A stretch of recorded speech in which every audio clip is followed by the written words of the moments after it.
Assessment and Management of Patients with Eye and Vision Disorders, Part 2. Cataracts are an opacity of the lens of the eye. Cataracts are an age-related cause of vision loss affecting more than half of all Americans by the age of 80 years. Three most common types of cataracts are traumatic, congenital, and age-related. Patients with cataracts present with painless, blurry vision and complaints of dimness. Other visual changes and decreased visual acuity are common. Diagnosis is made by measuring of visual acuity and by visualization of the lens by ophthalmoscope or slit lamp. Unfortunately, there is no non-surgical treatment for cataracts.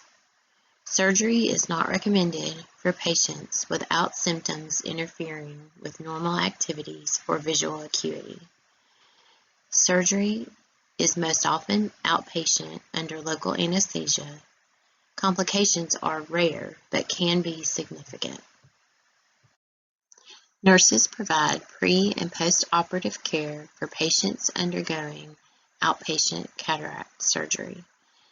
Patient education is vital to prevent complications and ensure treatment plan compliance. When to notify the provider instructions are critical. Corneal dystrophies result in deposits in corneal layers, leading to vision loss through corneal edema and blurring of vision. Keratoconus and Fuchs endothelial dystrophy are two types. Keratoconus is more common and is usually noted in puberty. Fuchs is most commonly not noted until age 50. Both affect women more than men. Both can be treated with different types of contact lenses in early stages. Treatment of corneal disorders are divided into the treatment of diseased corneal tissue and refractive surgeries. Nursing education regarding treatment modalities is important as treatment modalities may not produce instant results. It may take several months to see improvement in vision. Patients must comply with follow-up and post-surgical instructions. Thorough and individualized patient education is key to successful surgical outcomes. Retinal detachment is the separation of the sensory retina from the retinal pigment epithelium.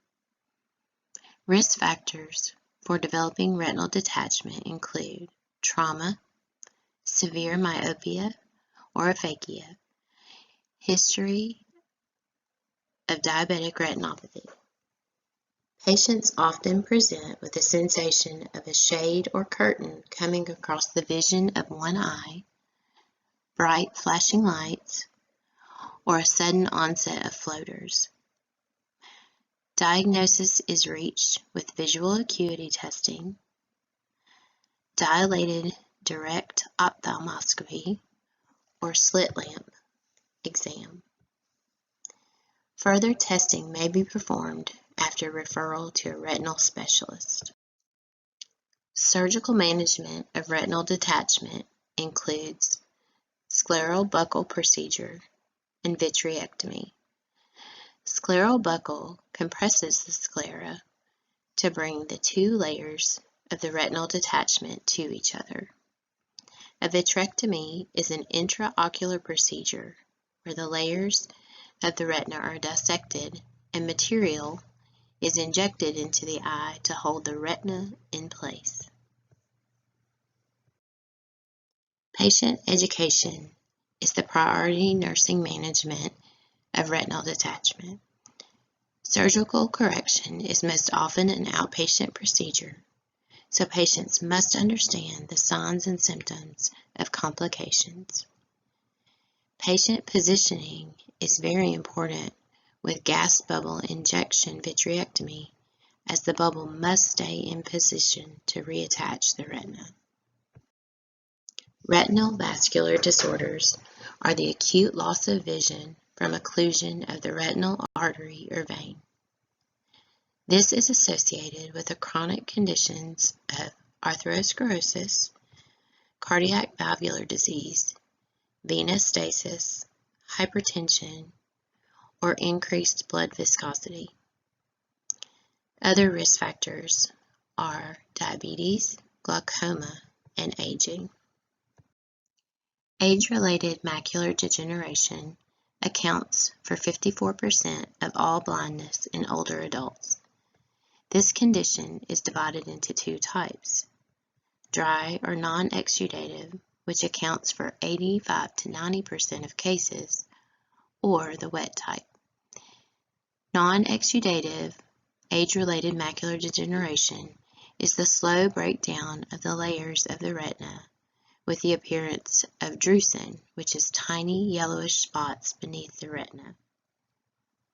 The wet type of age-related macular degeneration is associated with abrupt onset and is associated with proliferation of abnormal blood vessels under the retina. These images show drusen associated with age-related macular degeneration and the progression of vision loss with both types of age-related macular degeneration. There is currently no known therapy for dry or non-exudative age-related macular degeneration. An important treatment for wet age-related macular degeneration focuses on stopping the proliferation of abnormal vessels to slow or stabilize vision loss. Amsler grids are an important home monitoring system for both non-exudative and wet age-related macular degeneration. Patients should watch for abrupt or sudden worsening of vision. Changes in vision warrant physician notification and a visit to their ophthalmologist immediately. Nursing management of age-related macular degeneration consists of patient education and support regarding the prognosis of progressive vision loss. Referrals to promote safety and improve independent functioning are vital. Infection of the eye is often referred to as pink eye. Conjunctivitis is classified by causative agent and may be bacterial, viral, fungal, parasitic, allergic, or chemical in nature. Bacterial and viral conjunctivitis are both highly contagious and differentiated by the quality of their discharge. Bacterial conjunctivitis tends to have copious, purulent discharge, and viral conjunctivitis is characterized by a watery drainage. Viral conjunctivitis is highly contagious and is most often caused by adenovirus and herpes simplex virus. Uveitis is an inflammatory disorder that manifests with photophobia, pain, and injection of the conjunctiva around the cornea. Recurrence of uveitis must be investigated for underlying disorders. Autoimmune disorders and infectious causes such as syphilis may be associated with this condition. Orbital cellulitis is inflammation of the tissue surrounding the eye, most often associated with sinus infections. Patients present with periorbital edema, decreased ocular mobility, pain, and proptosis. If untreated, optic nerve compression due to orbital cellulitis may lead to vision loss. This is an image of hyperemia in viral conjunctivitis. It is very important to note that chronic disease such as diabetes, AIDS, and hypertension have ocular and vision loss consequences. Patient education for these populations should always include lifestyle modifications to prevent or slow the progression of ocular consequences. Ocular trauma has the potential of loss or impairment of vision. Prevention is the best strategy for management of ocular trauma.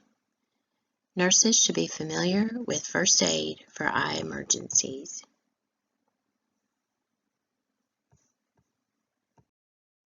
Prevention of ocular injury and loss of vision are vital nursing intervention goals.